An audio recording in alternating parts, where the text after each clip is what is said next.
Hi friends, hi students.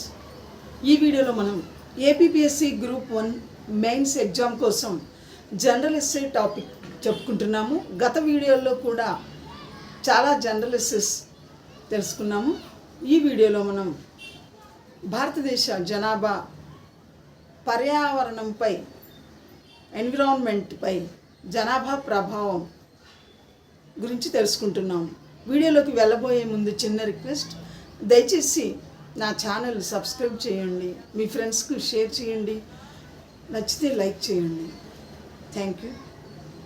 భారతదేశ జనాభా పర్యావరణ ప్రభావం. మానవ జనాభా పర్యావరణానికి సన్నిహిత సంబంధం ఉంది. ఒక దేశంలో జనాభా ఎంతగా పెరుగుతుందో ఆ దేశంలోని పర్యావరణంపై అంతగా ప్రభావం ఉండి తీరుతుంది. అంటే జనాభా పెరిగే కొద్దీ పర్యావరణం క్షీణత పెరగక తప్పదు. మనుషులు పర్యావరణాన్ని ప్రభావితం చేస్తారు. ప్రజలు ఆహారం, నీరు, ఇంధనం, ఆక్సిజన్ లాంటి వనరులను రోజు వినియోగించుకుంటారు. ఇదే క్రమంలో వీరు వ్యర్థ పదార్థాలను కూడా సృష్టిస్తారు. పేడ, చెత్త చెదారం, ఫ్యాక్టరీలు వదిలే వ్యర్థ పదార్థాలు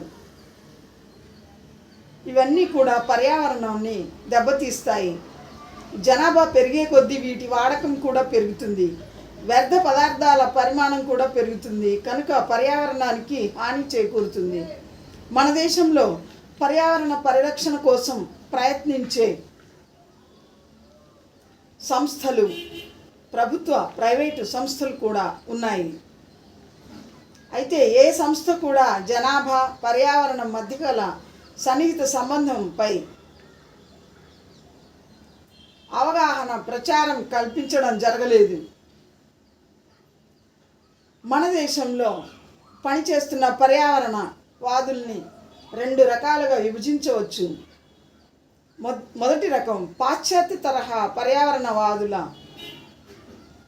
అడుగుజాడల్ని అనుసరిస్తున్నవారు. రెండవ రకం సనాతన పద్ధతులను అనుసరిస్తూ సనాతన పద్ధతులకు అంకితమైన వారు.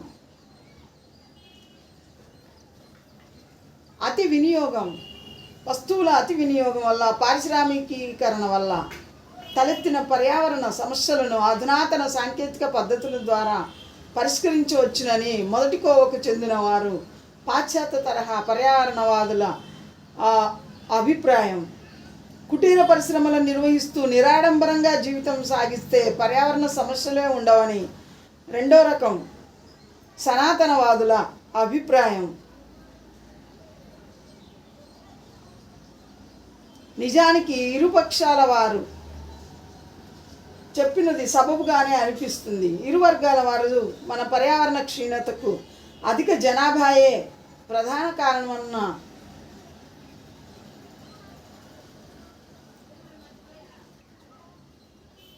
విషయాన్ని ప్రచారం చేయాలి. రాజధాని ఢిల్లీలో ఇటీవల పరిసరాలు ఎంతగా క్షీణించాయో, పర్యావరణం ఎంత కలుషితమైందో అందరికీ తెలిసిందే. రాజధాని ఢిల్లీలో ఇటీవల పరిసరాలు ఎంతగా క్షీణించాయో, పర్యావరణం ఎంతగా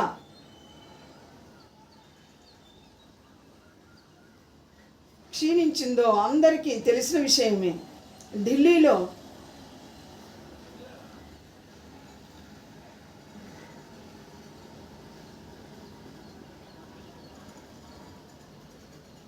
పర్యావరణ కలుషితం పరిమితిని మించి కలుషితం ఏర్పడింది. ఢిల్లీ పౌరుల ప్రాణాలకు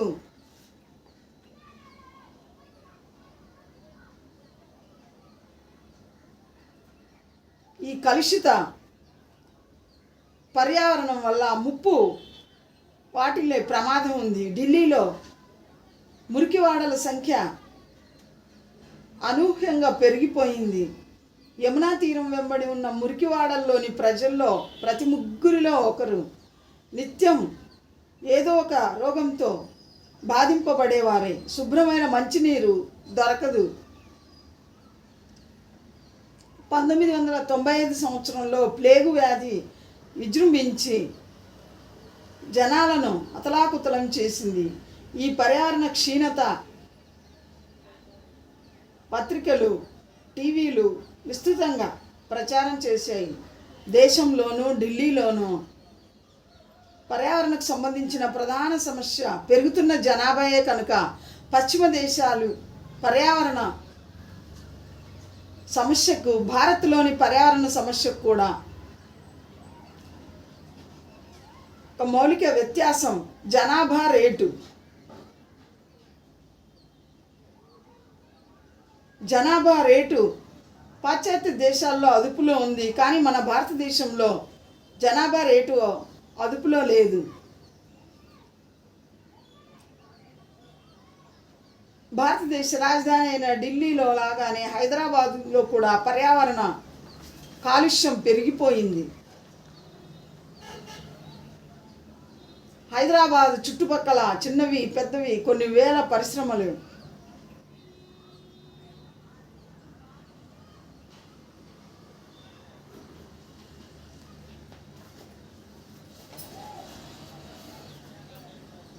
వాటి నుంచి వచ్చే వ్యర్థ పదార్థాలు మూసీ నదిలో, చెరువుల్లో కలిసిపోతున్నాయి. జలాశయాలన్నీ కాలుష్యమై పర్యావరణం, భూగర్భ జలాలు కలుషితమైపోయాయి. హైదరాబాద్ నగరంలో కలుషితం కాని భూగర్భ జలాలు అంటూ లేవు.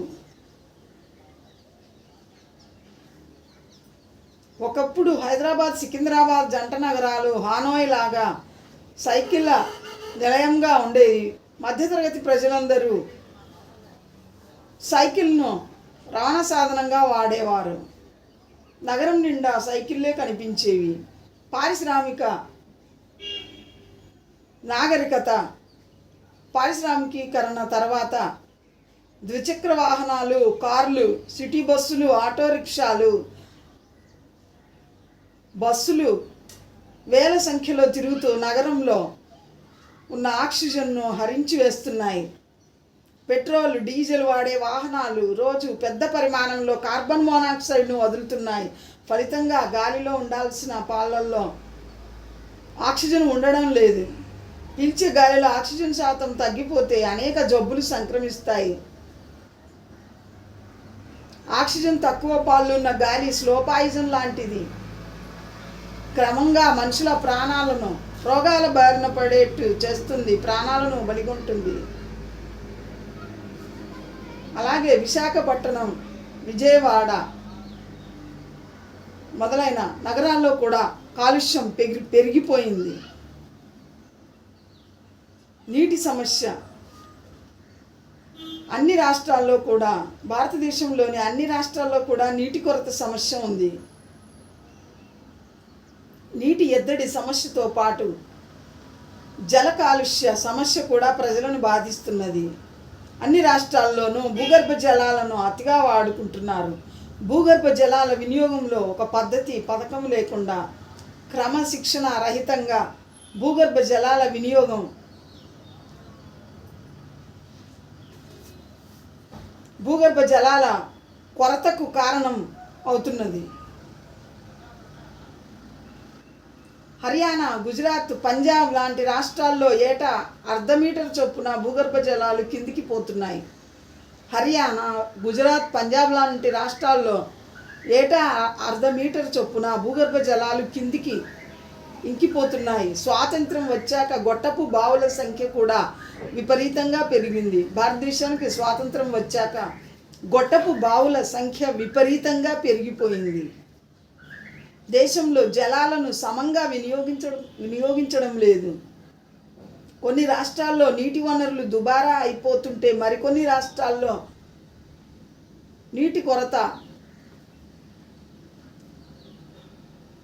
కొరత ఏర్పడి నీటి వాడకం చాలా తక్కువగా ఉంటున్నది.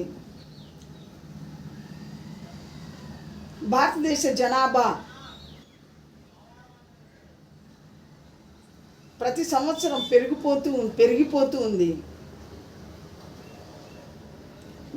ఈ జనాభా రేటు ఇలాగే కొనసాగితే నగరాలన్నీ నీటి సమస్యతో అల్లాడక తప్పని పరిస్థితి తలెత్తుతుంది. భారతదేశంలోని ఈ నీటి సమస్య వల్ల నీటి కొరత సమస్య, నీటి కాలుష్య సమస్య ఏర్పడుతుంది. తక్కువగా నీరు కూడా కలుషితమైనది. నీటి కొరతలో ఉన్న తక్కువ వనరులు కూడా కలుషితమైనవి. మురుగునీరు నదుల్లో కలుస్తున్నాయి. మురుగునీటిని పరిశ్రమలు నదీ ప్రవాహాల్లోకి వదులుతున్నారు. మన భారతదేశంలో అధిక జనాభా సమస్యతో పాటు మురుగునీటిని శుద్ధి చేసే సాంకేతిక పరికరాలు కూడా తక్కువగా వినియోగిస్తున్నారు. గంగానది కాలుష్యం గురించి ఇక చెప్పనక్కర్లేదు. మన ప్రజలకు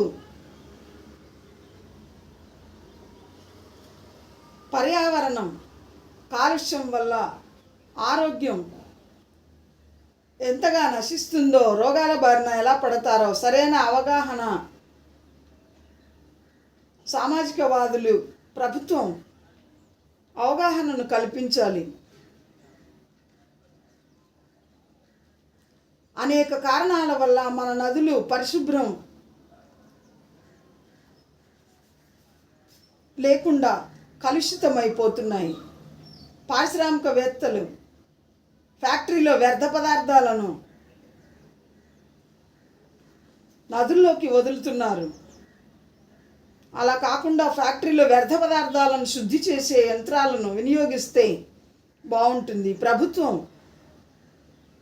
ఫ్యాక్టరీలను ఆదేశించి వ్యర్థ పదార్థాలను శుద్ధి చేసే యంత్రాలను వినియోగించేట్లు చర్యలు తీసుకోవాలి.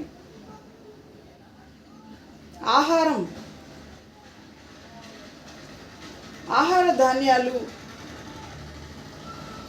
తక్కువైతే విదేశాల నుంచి దిగుమతి చేసుకోవచ్చు, కానీ నీటిని మాత్రం దిగుమతి చేసుకోలేము. ఉన్న నీటి వనరులను సహేతుకంగా వినియోగించుకోవాలి. నీరు కాలుష్యం చెందకుండా ప్రజలు, ప్రభుత్వం బాధ్యత వహించాలి.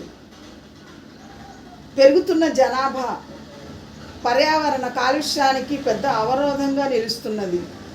జనాభా పెరుగుదల అరికట్టలేకపోతే జల కాలుష్యాన్ని నిరోధించడము కూడా కష్టమేనని ప్రభుత్వ సంస్థలు, ప్రభుత్వేతర సంస్థలు, సామాజికవాదులు, ప్రజలు అందరూ గుర్తించాలి. మన పర్యావరణవాదులు పారిశ్రామికీకరణ రేటును నిందిస్తున్నారు. మిగతా పాశ్చాత్య దేశాలతో పోలిస్తే పారిశ్రామికీకరణ అభివృద్ధి మన దేశంలో తక్కువే. పారిశ్రామికీకరణ విస్తృతికి ప్రధాన గీటురాయి ఇంధన వినియోగం. పాశ్చాత్య దేశాలలో కంటే మన భారతదేశంలో ఇంధన వినియోగం తక్కువే. అయినా కూడా భారతదేశం కూడా పరిశ్రమలకు సరైన చట్టాలు రూపొందించి వ్యర్థ పదార్థాల శుద్ధికి సంబంధించిన చట్టాలు, నిబంధనలు తీసుకొని వచ్చి అమలు చేయాలి. భారత ప్రభుత్వం పర్యావరణ చట్టాలను సవ్యంగా అమలుపరిచి పర్యావరణ కాలుష్యాన్ని నిరోధించాలి. ఇటీవల భారతదేశంలో వ్యవసాయం చేసే రైతులు తెగుళ్ళ నివారణ మందులు, పెస్టిసైడ్స్ను కూడా అతిగా వాడటం జరుగుతున్నది. ముఖ్యంగా పత్తి, మిర్చి పండించే రైతులు అవసరమైన దానికంటే ఎక్కువ పురుగు మందులు వాడడం వల్ల పర్యావరణ క్షీణతకు ఇది కూడా ఒక కారణంగా పరిణమించింది. దేశంలో జనాభా ఎక్కువ కాగా తలసరి వినియోగ శాతం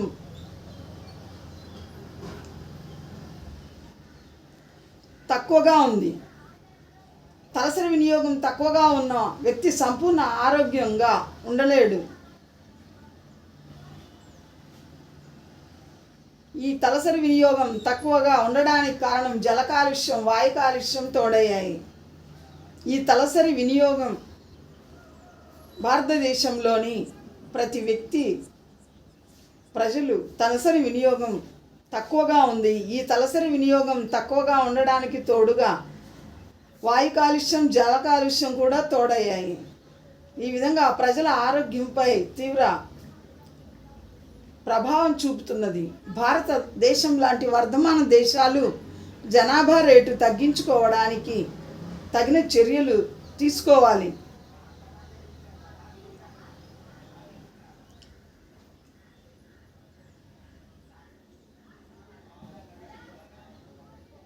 భారతదేశంలో జీవన ప్రమాణాన్ని పెంచుకోవాలంటే తక్షణం చేపట్టవలసిన ప్రథమ చర్య జనాభా రేటును అదుపులో ఉంచడం. అధిక జనాభా సమస్య పరిష్కారం కాకపోతే దీనితో ముడిపడి ఉన్న పర్యావరణ సమస్య, ఆరోగ్య సమస్య, జీవన ప్రమాణ సమస్య సంతృప్తికరంగా పరిష్కారం కాదు. అందువల్ల జనాభాను అదుపులో ఉంచాలి, జనాభా రేటును అదుపులో ఉంచాలి, జనాభా సమస్య గురించి ప్రచారం చేయాలి. పర్యావరణ కాలుష్యాన్ని నివారించడానికి ప్రజలు, ప్రభుత్వం బాధ్యతగా చర్యలు చేపట్టాలి.